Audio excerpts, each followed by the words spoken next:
how it's used in the film.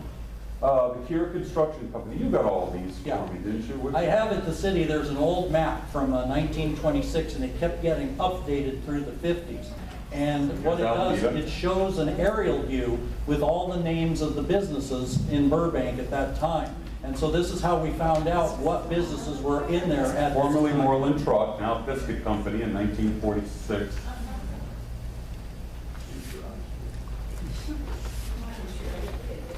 Yeah, future IKEA, that is correct. Andrew Jurgens Company, everybody remember that? That blue neon. I have the whistles from the top of the Andrew Jurgens plant over here on the table. Time for lunch. Yep, the small one was for lunch and breaks, the big one was for start in the morning and close at night.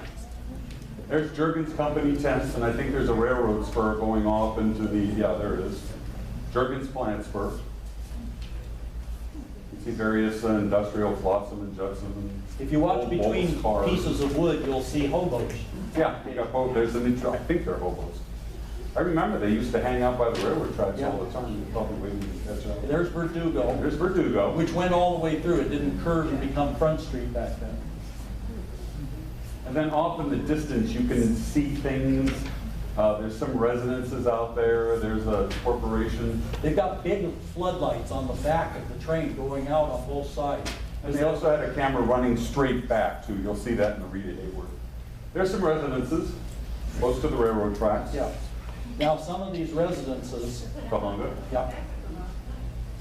Some of these residences along here, one of those ones that we just passed, my in-laws, not my in-laws, excuse me, one of my employees' in-laws lived in those residences, and when we showed them the film, they found it quite interesting that, because no one ever believed them, because those were all torn down to make the Golden State Freeway.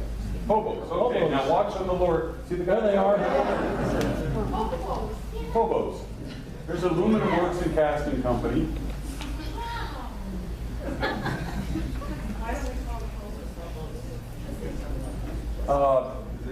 Politically correct, I guess, at this point. They're also called transients. Yeah, well, the term hobo, nobody's entirely sure how that came about. I actually made a study of hobos. Here they're sometime. crossing Olive Avenue. But that's a different slideshow. Now, pay attention, because when we clear these boxcars, you're going to see that building we told you to remember, the Burbank Depot, the old Burbank Depot, and you will see, there's the pattern, okay, in the arches. Now remember that, and remember the fact that the boxcars are nearby, because you'll be seeing that again with Rita Hayward. There's another industrial spur. I like that. There's another Warlords of Burbank structure. Yeah. In position Unfortunately, they tore that one down That's before we long started. gone. Yeah. And this one ends fairly abruptly. There's Magnolia Avenue. Now the interesting thing is when they use this in the film, you'll see it's in color. So here's the finished product. Here's how they actually use that footage in the movie. But no, it's Now in reverse. watch. There are the boxcars. Watch the side. Now you can There's see the the Burbank train. Depot. There it is. Just past you, right? It worked, didn't it? Now there it is again. Got that? Yes. But I'll tell you something that may surprise you. I think he's right. See, are we talking about the same thing? There's the foundry. Of course. There's another shot. They didn't show you that one. They had it showing directly back. And maybe a little ungrateful. Now, guess what you're going to see again for the third time?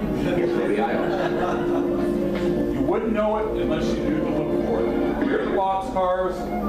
There they are again. Once again, there's the old Burbank Depot again. 3 times. How many times can you do that in one train ride? This is just what it I think. The Lockheed Aircraft Corporation plant, Burbank, California, in 1926. And today, the same company, the same location, but quite definitely not the same plant. As recently as 1932, sales aggregated the overwhelming total of $23,298.03. In 1940, actual deliveries amounted to more than $42 million, and conservative estimates indicate that in 1941, this figure will be more than doubled. And to the men of Lockheed belongs a large share of the credit, to their skill and to their loyalty. They are a cross-section of typical American workmen: drillers, riveters, tool makers, die casters, machinists, and technicians. In 1931, there were only 300 of them. 1941, over 35,000. Every man who checks in, from office boy on up, has taken and passed exhaustive tests covering intelligence, temperament, and special aptitude to prove his individual ability. Not 1979. 35,000 American workmen, the right men for the right jobs, to build the best planes. And that's the end of our slideshow and video.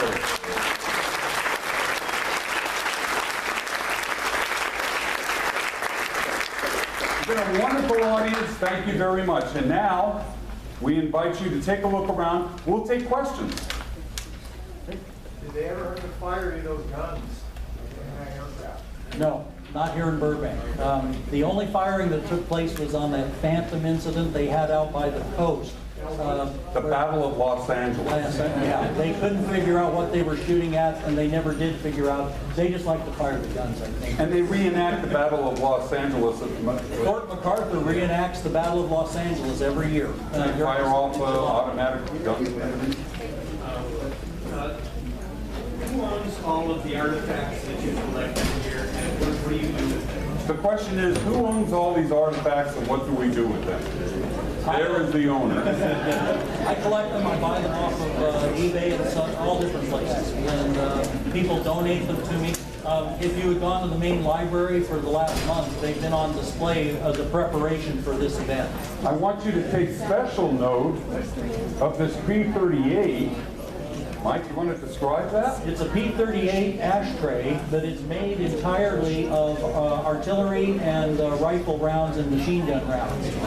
It's all put together, some guy in the trenches out there, and we think he did it in Australia because the coins that are the cigarette holders are Australian coins. So it's from the South Pacific. Any other questions? Yeah. Just a quick statement. You mentioned large presses. My dad was there 44 and 45, and he said that Lockheed had the largest hydraulic presses in the world. But he always mentioned that those has the corners that are falling away. And what were the new parts structure? Yes.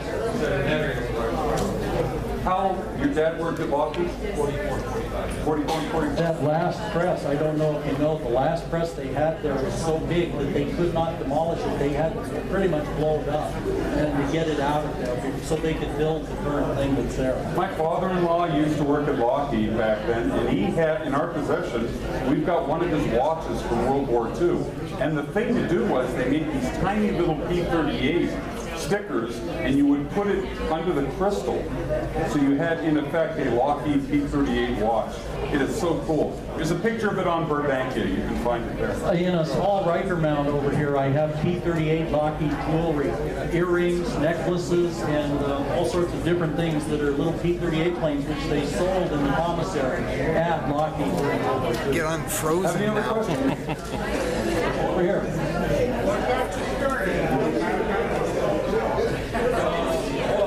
The way it all developed was that Mike and I realized, you know, I was raised in Burbank. I went to Burbank schools.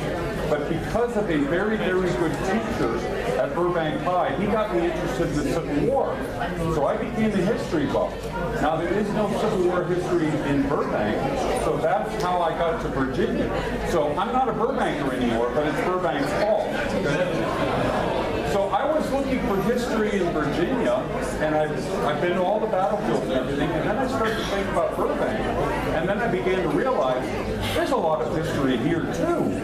You just have to sort of scratch at it and find it. And then, of course, being best friends with Mike, there's Mr. Burbank's history here. He knows all about it. He loves it. And then we started this long-distance email exchange, and we started putting things up on the website. That's how Burbank came. I was in print shop in Burbank High for all my years there, and that's where I learned to do what I do now. I never went to college, but I was taught how to run a print shop, and I run the city print shop now with just a high school education. But one of the big things that the Burbank High print shop ever created was a small blue book called The History of Burbank. Now, my print shop teacher retired in '74 when we graduated, and she threw out the residual of what was left of it.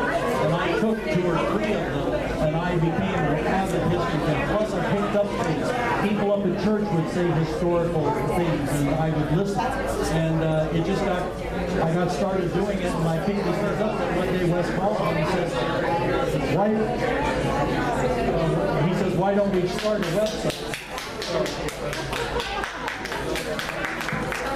By the way, that 1967 book was printed for the Burbank school system, and it's available on Burbankia. We scanned it. Yeah, we have the entire book on Burbankia. Actually, all the books that have been written about Burbank are on there.